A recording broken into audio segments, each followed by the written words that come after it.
Alright fam, the grand opening is a grand finale. Jean Les Han, the ultimate corporate warrior on Earth, flatlines on the operating table. And you think that's the end? Think again. The heavens gave him a cheat code rebirth. He wakes up not in a morgue, but in a sickly fancy bed in a medieval castle, reborn as Reign Edgar, the favorite son of a Grand Duke. And just to make things interesting, a mysterious blue system UI flickers to life right before his eyes. This isn't a second chance. It's a system-delivered do-over. This new life? He's building an industrial empire from scratch. But the starter territory he inherits? It's the stuff of nightmares, Island City. A strategic powder keg stuck between three warring nations, ravaged by annual floods and sucked dry by corrupt local nobles. The land is a wasteland, villages are graveyards, and people are starving. This is the beginner's area he's supposed to rule. The difficulty level is set to impossible from the get-go. On the carriage ride to his new territory, Reign's brain is on overdrive. An industrial revolution needs one thing above all else: people. Without them, it's just a fantasy. Then, his newly acquired system pings. He's unlocked a new cheat, a tribute scan.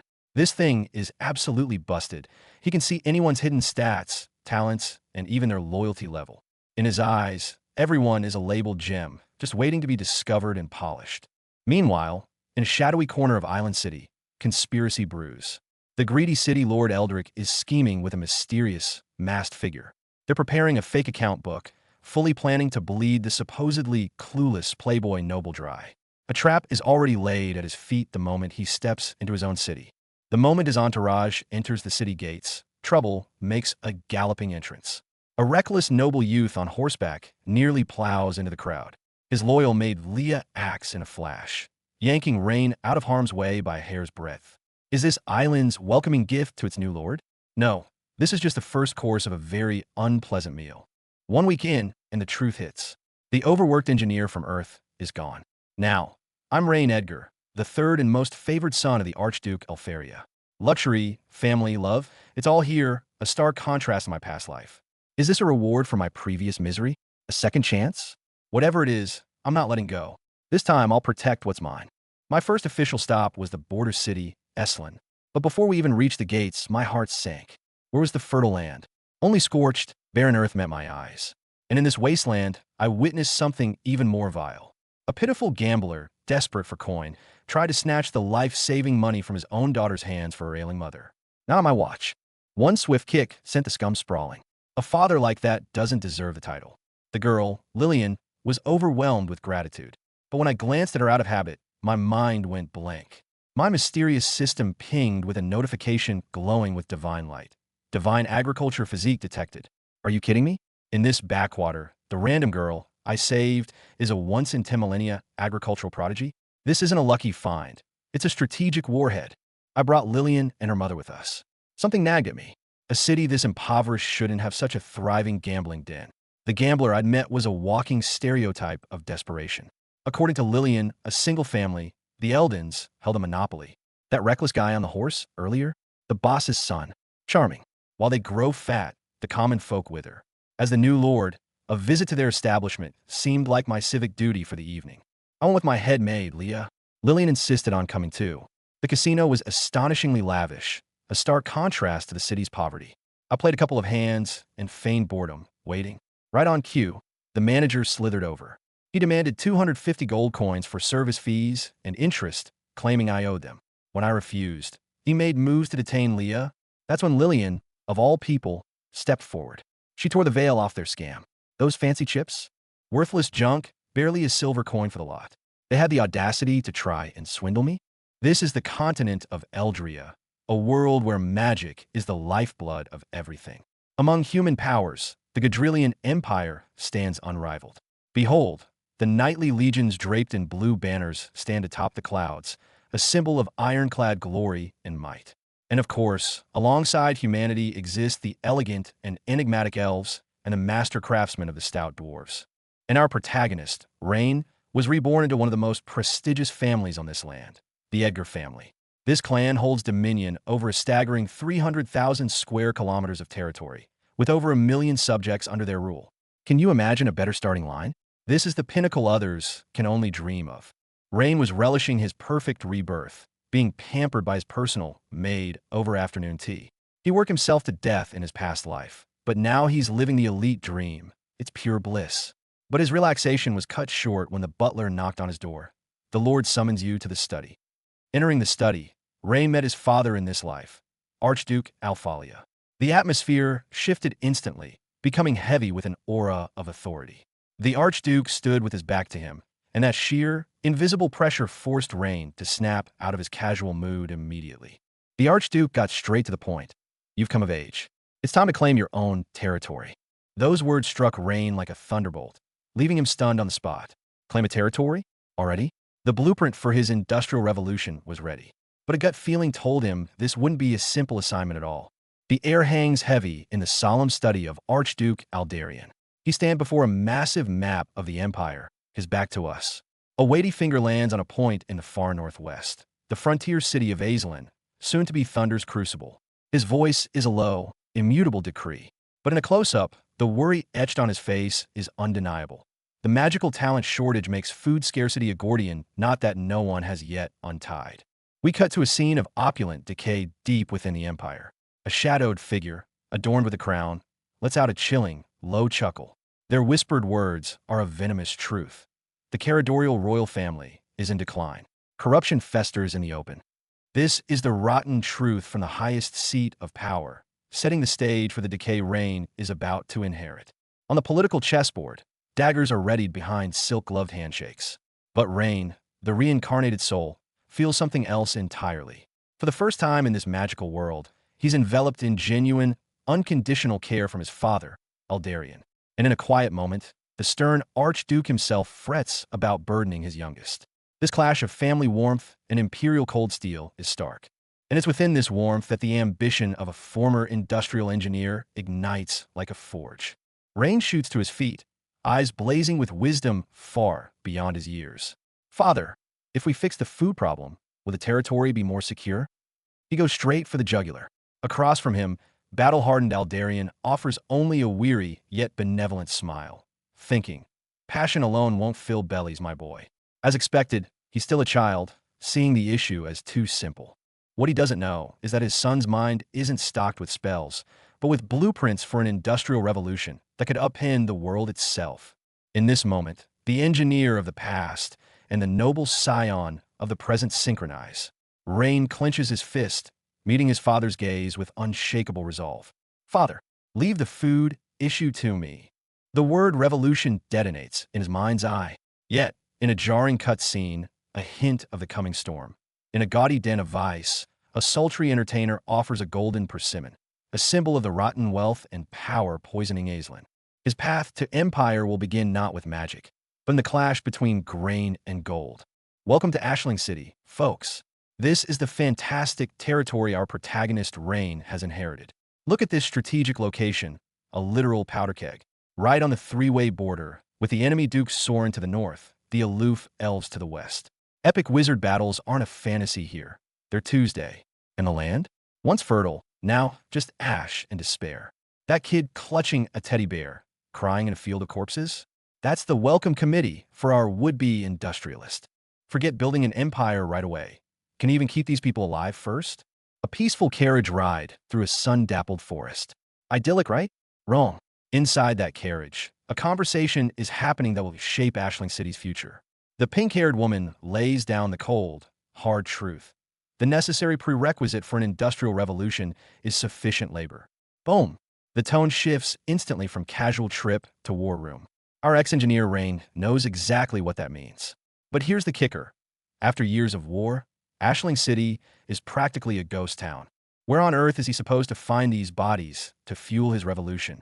Stuck in the carriage, Rain stares at the documents, his mind racing. I need to find a way to increase the population. Easier said than done, especially in a war-torn wasteland. But just as the despair starts to creep in, BAM, a notification. His mysterious system, silent until now, finally chirps to life. A scanning ability has been unlocked. Limited use only, 10 charges, with 6 left. Rain's reaction? Pure disbelief. Is this a pay-per-use trial version? But hey, in this magic-heavy world, any advantage is a good advantage. This might just be his first real tool for survival. Here it comes. The system interface pops up, all sleek blue holograms and sharp angles. a stark contrast to the world of magic outside. And Rain, he's in his element. This he understands. Forget machinery diagnostics. Now he's scanning human capital. Leadership 72, strength 75, loyalty 92. Nice stats. He runs a few tests on his family first, getting a baseline for this world's power levels. Warrior Derek with his spear, or Marina Grace slinging fire magic. Their strengths and weaknesses are laid bare on a neat little chart. A sly grin spreads across Rain's face. Who needs connections when you have a built-in, cheat code-grade talent scout? While Rain is in his carriage, scheming about talent acquisition, his dear old dad, Duke Aldarian, is already 3 steps ahead in his office. Keep an eye on him for me. The Duke commands his pink-haired subordinate. Make sure he doesn't cause any trouble in the territory. The order couldn't be clearer. The subordinate, accepting the mission, can only think to herself, young Master Rain, please don't make any trouble. And Rain? He probably expects the surveillance. But here's the thing. In his quest to spark an industrial revolution, Rain's entire purpose is to cause trouble. From the perspective of the old, stagnant nobility, everything he plans to do will be a giant, earth-shaking problem. On the surface, Aston City thrives, but beneath its opulent facade lies a pit of vipers. Inside the Lord's manor, a man in a purple coat whispers a terrifying report to a mysterious figure with an eye patch. The Grand Duke's most beloved youngest son, Lord Rain, is arriving today. Look at the man's furrowed brow. This news is more terrifying than a death sentence. He hesitantly asks, should we act first? Talk about a scared little rat. Meanwhile, the mysterious figure holds a vision of Rain being adored by his family. Rumors say Rain Edgar is not only the Duke's favorite, but cherished by his siblings too. His arrival in Aston is clearly not going to be a peaceful one. While the plotters scheme, our protagonist, Rain Edgar, has already entered his territory with his maid, Leah. The reincarnated engineer isn't wasting time at the Lord's manor. He's going straight to the source, inspecting the land himself. Seeing the vast stretches of what should be fertile soil now lying desolate, a cold sweat breaks on Rain's brow. The reports of impoverishment were a massive understatement. His expression hardens, and he immediately orders, Leah, show me the map of this area. The first step for his industrial empire isn't building factories. It's reviving this cursed land. And all of this is being quietly observed from a distant ridge by a masked figure. Unfurling the map, Rain's mind races with plans. Dredge the western river, build a canal to the southern port. This requires massive manpower and resources, but first, a stable, healthy populace. And reality slaps him in the face immediately. Nearby, a sobbing little girl clutches a money pouch, kneeling and begging her burly father, "Father, please stop gambling." Her desperate tears are a stark contrast to the man's numb stance. That pouch holds her mother's life-saving medical money. This is the other face of Aston. After being drained by war, disaster, and noble exploitation, gambling has become a cancer, sucking the last marrow from the common folk. Rain's eyes grow ice cold. Begging is useless. The gambling-crazed man shoves his daughter aside, roaring like a beast, "Give me the money. I can win it back this time." The terrified girl clings to the pouch, screaming, and oh, this is for mother's treatment. The man, completely unhinged, raises his fist, snarling, "If you don't hand it over, I'll..." He never finishes the threat. Before the word hit fully leaves his lips, a blue-white blur tears through the air with a sonic crack, rocketing straight toward his face. Thinking of violence? You should have asked the new lord of this land first.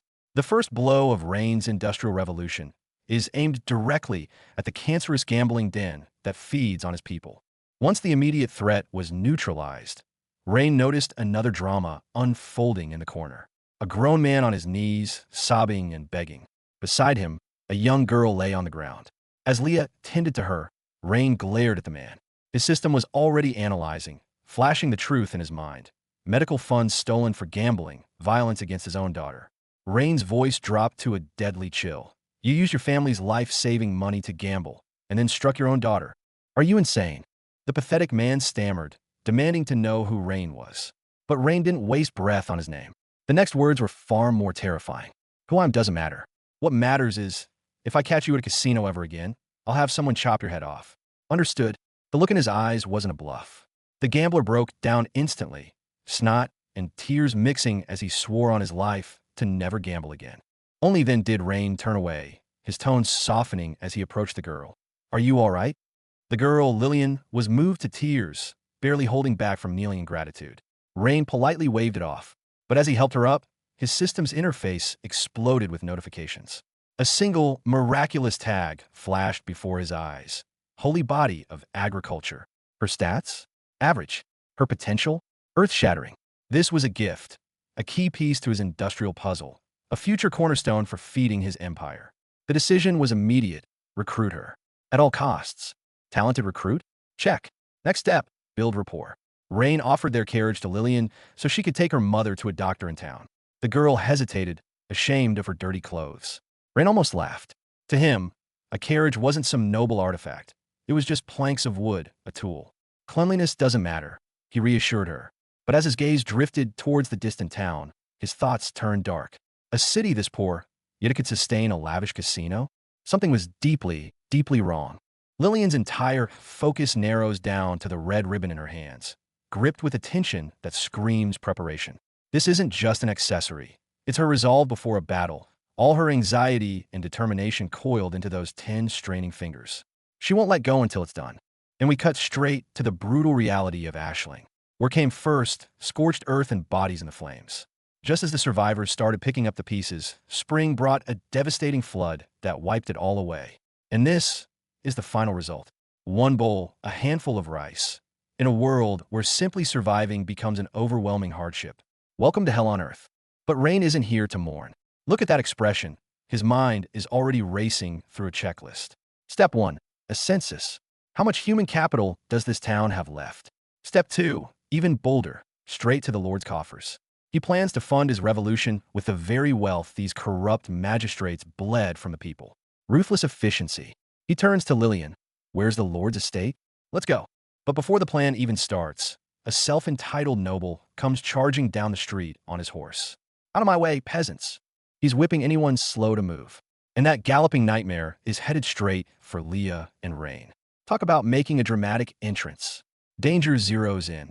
In a flash of action, Leah doesn't run. She tackles Rain out of the way. The horse thunders past where they were just standing.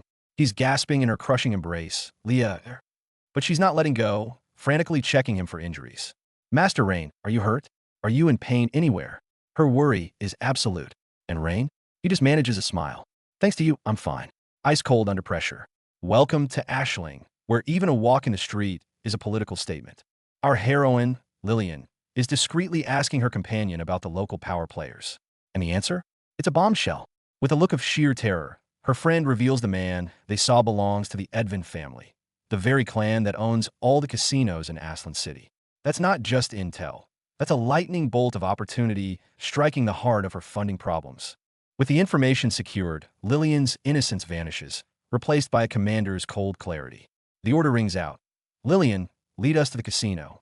Her calm, almost arrogant demeanor hides a ruthless certainty. The target is marked. Now, it's time to guide the hunter in for the kill. Lillian is frantic, trying to pull our protagonist, Rain, back from the brink. Master, don't. It's a trap. They'll bleed you dry, she warns. But Rain? You just give her a look that screams amateur, and coolly replies, don't worry. The casino can't beat me. Staring at his shadow, disappearing into the night, Lillian's jaw drops. Is he going there to gamble? Or to declare war?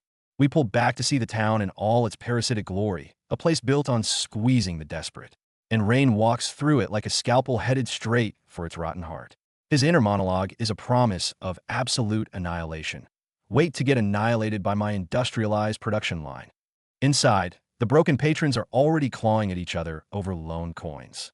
Outside, their executioner has just crossed the threshold. Rain is on a winning streak, breaking the house. But look at his face. There's no gambler's high, only cold fury and a damning thought. As long as casinos exist, people will never work properly. He's not winning money. He's crippling the city's corrupt lifeblood. As night falls, the real operation begins. His lieutenant whispers, Master, the soldiers are in position. Do we move now? The game is over. The takeover has begun. He didn't come to gamble. He came to seize the means of production. Disguised in a blonde wig, Rain strolls into the opulent casino with his two companions. But he's not here to gamble away his fortune. He dismissively brushes off the waiter's questions, his eyes scanning the room. This isn't about games of chance. It's a strategic hunt, and he's patiently waiting for the true predator of this den to show itself. A trap is laid. Free chips are offered with a cheerful try your luck. Rain doesn't hesitate. He tosses them onto the small bet. It's a calculated move, a stone cast into still water. The dice haven't even rolled, but the real gamble is whether the lurking sharks below can resist revealing their teeth. The dice roll. 3 sixes. Large, someone yells. But Rain's eyes show no flicker of interest in win or loss. He hears the fake, condescending, "What a shame," from the staff. His response? Pure, crashing dismissal. No fun at all, he declares, turning away. Let's go, I'm hungry. He treats their entire high-stakes game as nothing more than a tedious children's game. An attempt to leave is met with a hand on the shoulder. The fawning waiter's mask slips. That free chip offer? It was a loan all along, a trap now snapping shut. You have to pay back what you owe us first, he demands with a viper smile. Rain's retort is ice cold. When did I owe you money? The green-haired swindler points to the chips. I loaned you those.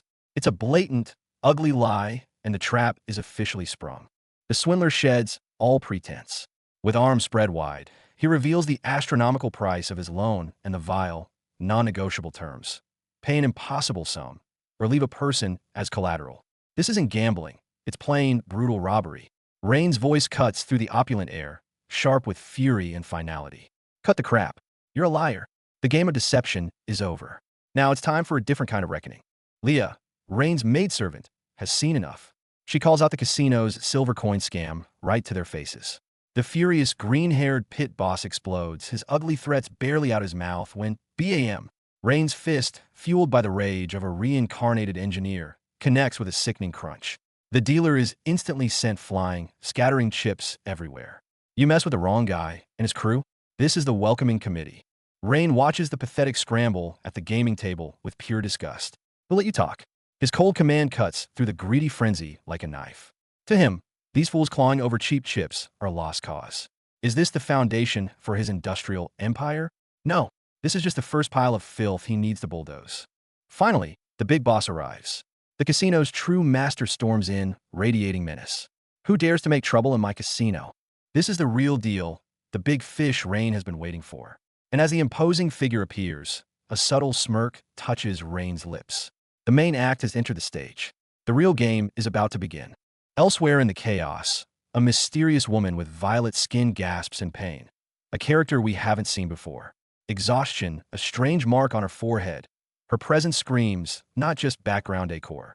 Who is she? What secret lies beneath that pained expression? In Rain's quest, every piece on the board could be a queen in disguise. The tables have turned. The former high roller is now pinned to the floor like a bug. Turns out, Rain always had a card up his sleeve, a formidable muscle man acting as a shadow. Watching these leeches squirm in their own gilded cage, Rain's vision is crystal clear. He'll clean house first, then build his new order of steel and mechanism right over the ashes. These scattered chips? They'll be your tombstone decorations. In Viserlo Eldrin's casino kingdom, causing trouble is like signing your own death warrant. He doesn't even need to dirty his hands. With just one look, his thugs swarm in like rabid dogs. Begging for mercy? Pleading that you've learned your lesson? None of that matters here. The only language that gets heard is the sound of fists and clubs making contact. Staring at the dirty money on the gambling table and the broken, desperate faces of her companions, Lillian's rage is at a boiling point. But fury doesn't clear debts, money does. This stubborn girl, blessed with this sacred farming body, makes a vow deep in her heart. I'll take on this debt. Just to save her sister's mother, she's willing to sell her own future. Leah, the usually docile maid, completely explodes when she sees her master about to be swindled. She charges forward, finger pointed right in Viserlo's face, accusing him of fraud on the spot. Every guest in the room freezes, thinking the same thing. This girl is as good as dead. In Ashling City, anyone who dares to embarrass Viserlo Eldrin won't live to see the next sunrise. Lillian goes all out, throwing herself in front of Rain and Leah like a protective hen. She unleashes everything she has at the notorious Viserlo. Scammer. Homewrecker. It's a full-on verbal assault. That does it. The powder keg is lit. Viserlo, enraged, attacks. A blast of blue energy shoots straight for Lillian's face. It's over, she's finished.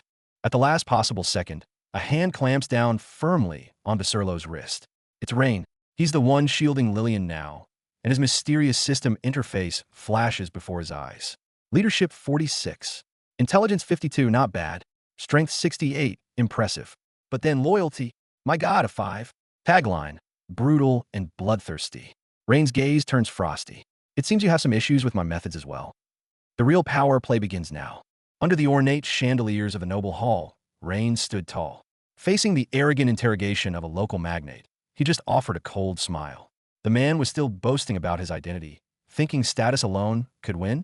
Ridiculous. Rain's response was brutally simple. I don't need to know who you are. I just need to know one thing. As he spoke, energy already crackled at his fingertips. Blue-white light began to coalesce, the air growing heavy around him. In this world of survival of the fittest, he had only one law. The victor writes the rules. Before the words could fully settle, Rain answered with action. The doors behind him burst open, soldiers bristling with spears trying to charge in, only to be stopped by his solitary figure. Victorious aura radiating from him, he finally proclaimed his rule. I win the fight now, so I'll get the final laugh. My words are the law. The scene cuts abruptly, from a tense battleground to a glittering feast hall. Nobles now wear plastic smiles, fawning over Mr. Lucas about his newfound wealth, while scheming to offer their daughters to Master Rain. The game of power always wears two faces. Inside the banquet hall, it's all compliments and clinking glasses on the surface. While the city lord, Eldrick, is being praised, Rain's inner monologue drips with cold derision. So this guy too wants to leech on the Grand Duke's influence, even using his daughter as a bargaining chip. Directly after, Rain issues a chilling order to his subordinate. Scare him a little during the banquet tonight. The aide complies respectfully, privately thinking this new lord's methods are naive. Little do they know they're dealing with a soul from the industrial age, one who knows human nature inside out. Rain ends the sequence by elegantly toasting a lady in a green gown, all perfect poise. But beneath the glitter, blades are already being sharpened. As undercurrents swirl through the feast, one of the schemers, Adrian, stares at an empty seat, his mind in turmoil. He's panicking. Where's Viserlo's son, that fool? If he showed up, it might still be a lifeline to connect with the Grand Duke's son. As for the so-called new lord of the slums, he doesn't trust him for a second. Just then, the doors swing open. A single announcement cuts through the tense air.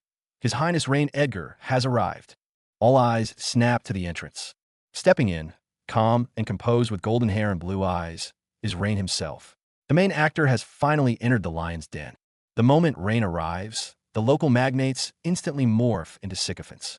The patriarchs of the Raven and Roseter families practically trip over themselves offering gifts, eager to push their daughters into his arms, terrified to be left behind. Rain watches this coldly, unmoved. He has no time for these games and moves to start the meeting. But as he turns, everyone freezes. Rain's own eyes widen. There, laid out, is a massive blueprint. What is this? He asks, stunned. The drawing looks like a house.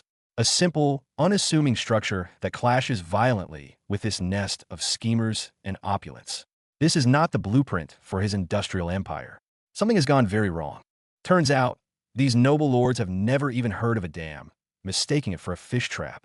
The first step of the Industrial Revolution might just be public education. But our protagonist, Rain, is prepared. He's got a map ready to school them in basic infrastructure. Rain lays his cards on the table. It's not just about flood control and irrigation. That dam is the perfect funnel to drain the coffers of these corrupt nobles. He's talking public good, but his eyes are saying one thing: funding. Give me all your gold. As the old foxes pretend to be broke, Rain just grins. You think you can play me? He drops the bomb. His afternoon project, raiding a casino and seizing 50,000 gold coins. The room explodes. He's not here to ask for money. He's here to tear the whole corrupt system down. Here comes the counterattack. The casino's backers can't hold back any longer, screaming about laws and consequences. But look at Rain's face, ice cold, utterly unimpressed. You can almost hear his thoughts. Illegal? Perfect. I was hoping you'd say that. Done with the charade, Rain cuts straight to the chase. He reveals he knows everything, every dirty secret linking them to the casinos. Now, with all the leverage in his hands, he issues the ultimatum. Fold your cards and walk away now, or prepare to be wiped off the board. The battle for power in Ashling City officially begins. The local nobles try to pull rank on our young lord, using the law and his father's name as a shield. They think their threats will scare him into submission. But Rain just smirks in the face of their intimidation, a clear signal that he's not playing by their old rules. They want to talk about the law? Perfect. Rain cuts the talking short with a single order: detain them all. The scene erupts from tense negotiation into decisive action. Suddenly, it's the posh officials who are on the wrong side of justice now. As two bound and gagged men are dragged in, one man's blood runs cold. He recognizes them, Viserlo's most trusted muscle. Their presence here, captured, sends a single, terrifying thought screaming through Adrian's mind. The cover-up has failed. And he's next.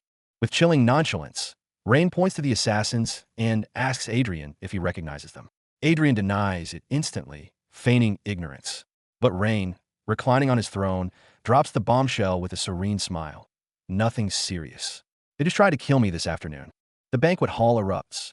Rain's public accusation hangs in the air. Then, as the gag is removed and someone identifies the thugs as Viserlo's men, every eye swivels to the pale-faced nobles in the room. Rain has just publicly exposed the rot at the heart of Ashling, and there's no turning back. Oof, looks like Mr. Adrian's luck has officially run out. Watching his captured son and underling at the banquet, the gambling den's backer is sweating bullets. If these two start talking, his entire family is finished. To save his own skin, the old fox immediately goes for the kill, literally pulling out a knife to silence them. And the audacity? He starts screaming, "How dare you attack the son of the Grand Duke?" Trying to play the righteous, victimized noble. The nerve of this guy, trying to pull a fast one and commit murder right under Lord Rain's nose. Did you get permission from his system first? Just as the blade was about to fall, a surge of power from the system erupted. A blast of blue energy flipped the entire scene, overwhelming everyone with sheer speed and force. Those would-be assassins were taken down before they could even blink, left bleeding on the floor. Lord Rain stands in the center, panting, his gaze sweeping the room. The entire hall falls dead silent, except for the two nobles staring in utter disbelief, their minds probably just a string of. With the chaos settled, it's time to reel in the net. Adrian, ever the actor, drops to his knees the moment his plan fails. He's suddenly overcome with righteous rage and remorse, begging for punishment for his foolishness. But Rain? Oh, he doesn't get angry. He smiles, helps Adrian up, and lavishes him with praise. The great noble, so righteous. Adrian is absolutely bewildered by this unexpected praise. Then, with a dangerous shift in tone, Rain demands the main perpetrator be brought forward. His quiet voice sends a chill through every noble in the room. Let's see who else is this excellent. And who gets dragged in? It's Adrian's dumb as a post son. This guy still hasn't grasped the situation. Trussed up like a turkey, he's still barking threats, bragging that his dad is the greatest noble in all of Ashling and vowing to kill everyone once he's free. Adrian looks on, face pale, probably screaming internally about how his idiot son got caught. And the idiot son? Seeing his own servants bleeding on the floor doesn't scare him. It just makes him point a furious finger at Rain and shriek, "You dare kill my men? You're so dead." Still playing the daddy card at a time like this. This time, Rain just gives a cold, humorless laugh.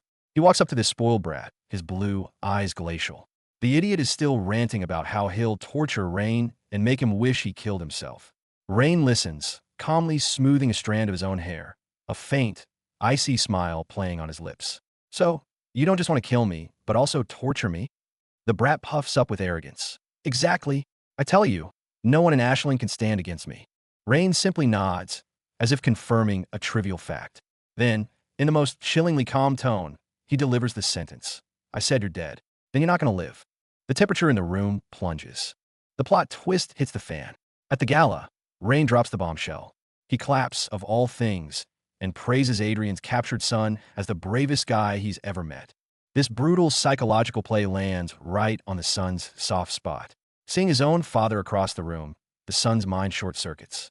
All he can do is scream empty threats at Rain, his rage utterly impotent. Adrian panics. His dirty secret is one wrong word from being exposed. So what does this loving father do? He flips the switch instantly. Any pretense of affection evaporates. In a savage burst of motion, he lunges forward and slams his own son to the floor. "Shut up and kneel." That snarling face, stripped of all noble pretense, screams of a man willing to do anything to avoid being dragged down with his doomed heir. The mask is off. One moment, Adrian is the distraught father. The next, he's on his knees, sweating bullets, begging desperately to hand over his entire fortune just to buy his son's pathetic life. The punchline? His clueless son's brain finally catches up. The words Grand Duke son hit him like a freight train. Why you were the Grand Duke son? The sheer terror on his face is priceless. Talk about a reality check from hell. Rain isn't messing around. Why bring an army? For this exact moment of absolute reckoning. The Eldon family, local lords, pawns. One's face is being intimately acquainted with the floor, while the other is groveling, swearing his entire family's eternal loyalty. This isn't a negotiation, it's a surrender. This is the sound of old power crumbling under new force. Final judgment comes on a rainy night. Rain lays down the law. Hand over every ill-gotten coin, and you get to keep breathing. The once feared Vasurlo is now a soaked, trembling wreck on his knees.